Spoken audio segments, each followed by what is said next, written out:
Together we achieve victory over heart failure. নমস্কার, আমি doctor Nelson Ghosh. বর্তমানে আমি মেদিনীপুর মেডিকেল কলেজে কর্মরত একজন হৃদরোগ বিশেষজ্ঞ। আজকে এই অনুষ্ঠানে আপনাদের সকলকে আমি স্বাগত জানাই। আজকে আমাদের অনুষ্ঠানের বিষয় হলো হার্ট ফেলিওর। তো প্রথমেই আমরা জেনে নেব যে হার্ট ফেলিওর মানে কি। হার্ট ফেলিওর যখন ডাক্তারবাবু কোনো পেশেন্টকে বলেন আপনার হার্ট ফেলিওর হয়েছে, তারা ভাবে বোধহয় আমরা মারা যাব, হার্ট বোধহয় বন্ধ হয়ে যাবে। কিন্তু অ্যাকচুয়ালি হার্ট ফেলিওর কথাটার মানে তা নয়। হার্ট ফেলিওর কথাটা খুব ভীতিপ্রদক হলেও অ্যাকচুয়ালি হার্ট ফেলিওর কথাটার যদি আমরা ডেফিনেশন যেটা যদি বলি ইংরেজিতে, হার্ট ফেলিওরকে যদি আমরা ভাগ করি তাহলে দু রকম হার্ট ফেলিওর হয়। একটা heart failure with reduced ejection fraction, একটা heart failure with preserved ejection fraction. Ejection fraction জিনিসটা কি আমি একটু পরে আসছি। তো যখন কোনো heart failure with preserved ejection fraction হয় তখন তার মানে হলো হার্টের ইজেকশন ফ্র্যাকশন নর্মাল আছে কিন্তু পেশেন্টের হার্ট ফেলিওরের সিমটমস আসছে। আর heart failure with reduced ejection fraction মানে হলো পেশেন্টের ইজেকশন ফ্র্যাকশন কমে গিয়েছে। তো ইজেকশন ফ্র্যাকশন জিনিসটা কি? ইজেকশন ফ্র্যাকশন মানে হলো হার্ট যখন রিল্যাক্স করে তখন হার্টের যে আমাদের যে লেফট ভেন্ট্রিকেল বাঁ দিকের যে চেম্বার হার্টের, সেটা যা ফিল হয়, যে পরিমাণ রক্ত ফিল হয়, সেই পরিমাণ রক্তের কতটা পার্সেন্টেজ হার্ট পাম্প করতে পারে, সেটাই হলো ইজেকশন ফ্র্যাকশন। তো যখন এটা 50%-এর যে কম পাম্প করে, তার পাম্পিং ক্ষমতা কমে যায়, সেটাকে তখন বলা হয় heart failure with reduced ejection fraction. আর যখন সেটা 50%-এর বেশি পাম্প করে কিন্তু হার্ট ফেলিওরের সিমটমস আসছে, সেটা heart failure with preserved ejection fraction বলা হয়। তো আমরা জেনে নেব যে হার্ট ফেলিওরের কারণ কি কি। ভারতবর্ষে যদি আমরা দেখি খুব ইয়াং পেশেন্টের মধ্যেও হার্ট ফেলিওর দেখা যায়, যেটা ওয়েস্টার্ন কান্ট্রিতে বয়স্কদের মানুষের মধ্যে বেশি কমন।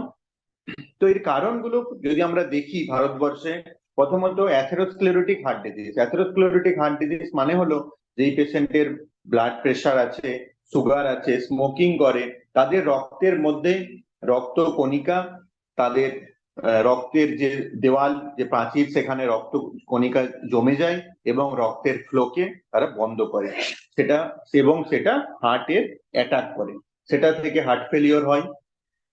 কনজেনাইটাল যে কিছু ডিজিজ হয়, মানে ছোট বাচ্চার যে হার্টের যে বিভিন্ন রকম ভালভের প্রবলেম থাকে, সেগুলো যদি ঠিক বয়সে সার্জারি করে কারেক্ট না করা হয়, তারা পরবর্তীতে হার্ট ফেলিওর হিসাবে প্রেজেন্ট করে। যাদের আগে হার্ট অ্যাটাক হয়েছে কিন্তু তারা খুব সম্পূর্ণভাবে ট্রিটমেন্ট করাননি, তাদের হার্ট ফেলিওর হতে পারে। তো হার্ট ফেলিওর হয়েছে কিনা আমরা বুঝবো কিভাবে? এর প্রাথমিক লক্ষণগুলি কি কি?